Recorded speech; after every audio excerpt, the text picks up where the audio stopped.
So awesome. Richard Cross, host of SportsTalk Mississippi, is our guest. So, yeah, and I want to make it clear, Richard, I share your sentiment that I don't want this to become a reality. I've been on the side of, I guess, predicting it. And I'm nobody as far as that's concerned. And it's really, my prediction is driven by not athletics, but economics.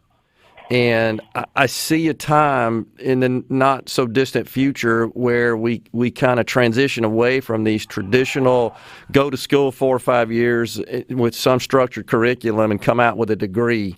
And I think the schools are going to sort of struggle with that transition from an economics perspective, and they're going to look for ways to address that and mitigate that. And maybe that means shedding athletics as a core function of the school, but rather contracting that, if you will. The experience is the same, everything's the same. Now, look, this is just Gerard's opinion, no more, nothing less, just crystal ball opinion. I wanted to ask you, though, all right, so how much can these student athletes, what do you think they potentially could make off of this law that Governor Reeves just signed? Give me kind of your thoughts and example on that, if you will.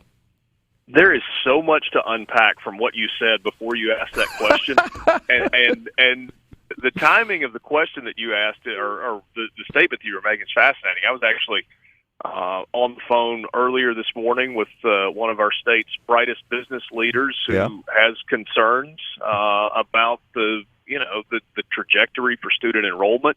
Yep. And, has got some ideas on how you might be able to help that going forward. But that's probably an entirely different conversation, but it certainly is a fascinating one. Yeah.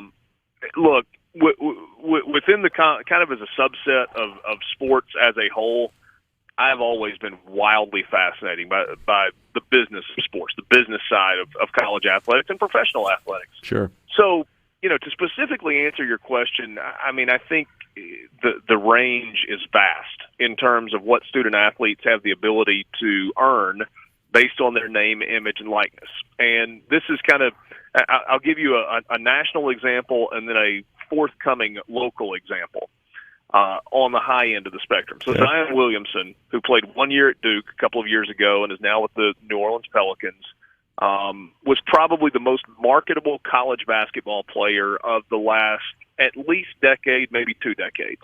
Mm-hmm.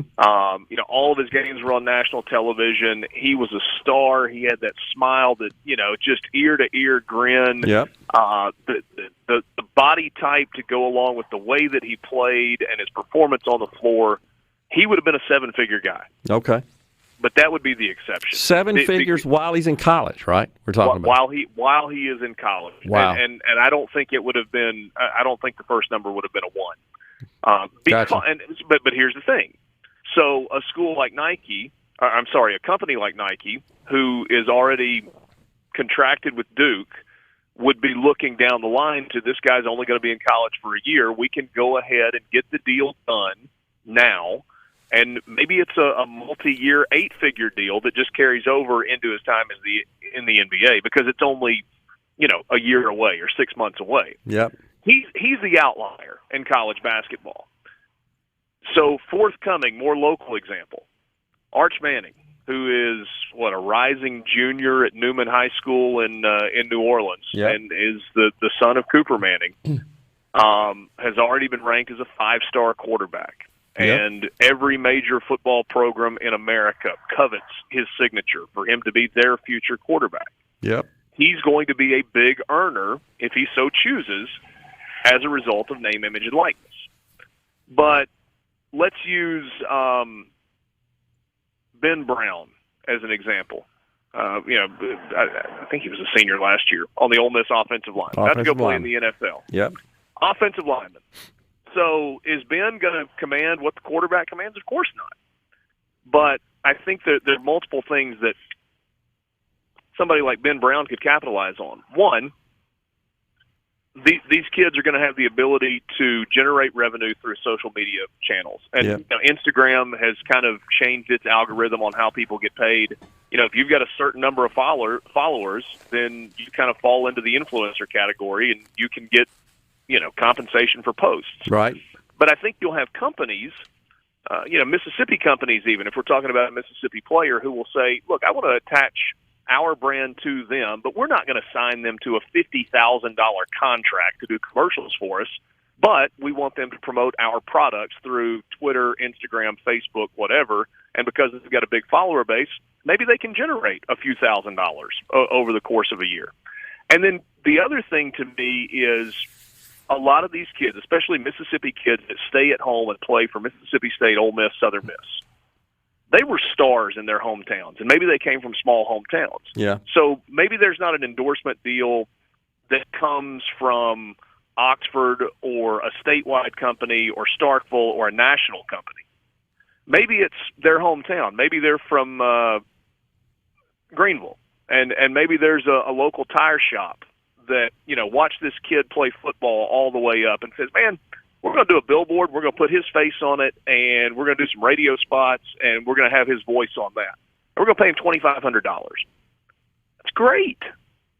That's fantastic. And I don't know what your financial situation was when you were in college, Gerard. $2,500 extra dollars when I was in school would have been significant. Monumental amount of money. It would have been a really, really big, and adjusted for inflation, whatever you want to do, whatever that number was based on $2,500 in 2021 would have been a big deal for Richard Cross. No question. Me too. So I think there's a lot of good that can come from this, but I really think the range is crazy. And here's the thing. So you say, okay, this is going to be geared to football and men's basketball players. Well, yes, but what about the gymnast at UCLA that a couple of years ago went viral and had Instagram posts that were topping, she's got 1 million followers on it. She's going to make real money.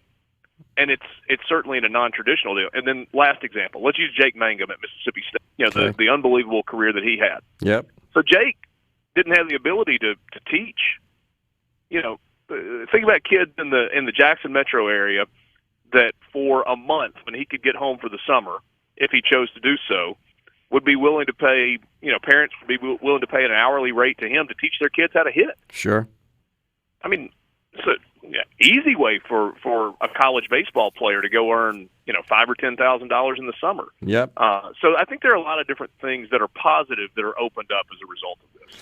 Yeah, that's interesting. And, one thing I guess that you point out that is easy to overlook is the number of outlets and platforms that are available to produce income and compensation.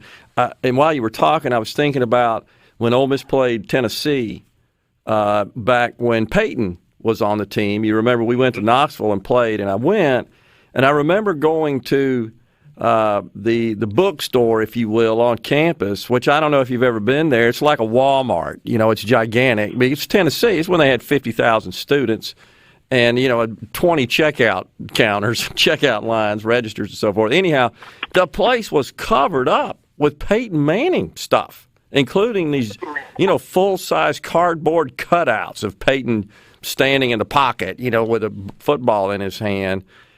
And they were selling all that stuff like crazy. And I was just thinking, how much could he have generated under this situation today?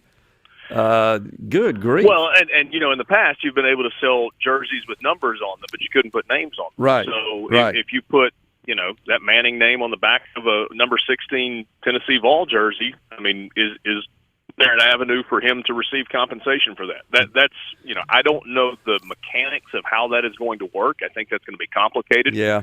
The other part of this law that has been enacted in Mississippi and really is kind of what Alabama, Florida, and New Mexico are rolling out as well is these athletes have the option of obtaining representation. So they can now enter into agent agreements so that they're not out trying to peddle these deals on their own. They've got somebody that's representing them. The good agents are great. Yeah. The unscrupulous ones, you find that in every industry that generates revenue on planet Earth. I mean, you got good apples and you got bad apples. Sure. You hope that there's a certification process that's in place and some oversight that allows these kids not to be taken advantage of. Yeah. Something else, Richard, I just got to say that does concern me is you're throwing an 18-year-old into business contracts and these sort of agreements and generating all this money. I don't know. There's a certain amount of that bothers me somewhat. I don't think they're ready. I don't think their families are ready. And I'm not. I guess it's not. What am I trying? I don't resent it in any way. It bothers me though. Yeah, I get that. I have heard, people going, "Oh, are they going to have to pay income tax?" Yeah, well, yeah, of course, they're going to have to pay income tax. Sure, but so be it. I mean, yeah. we all pay income tax, and I think, I know we're running out of time. Yeah.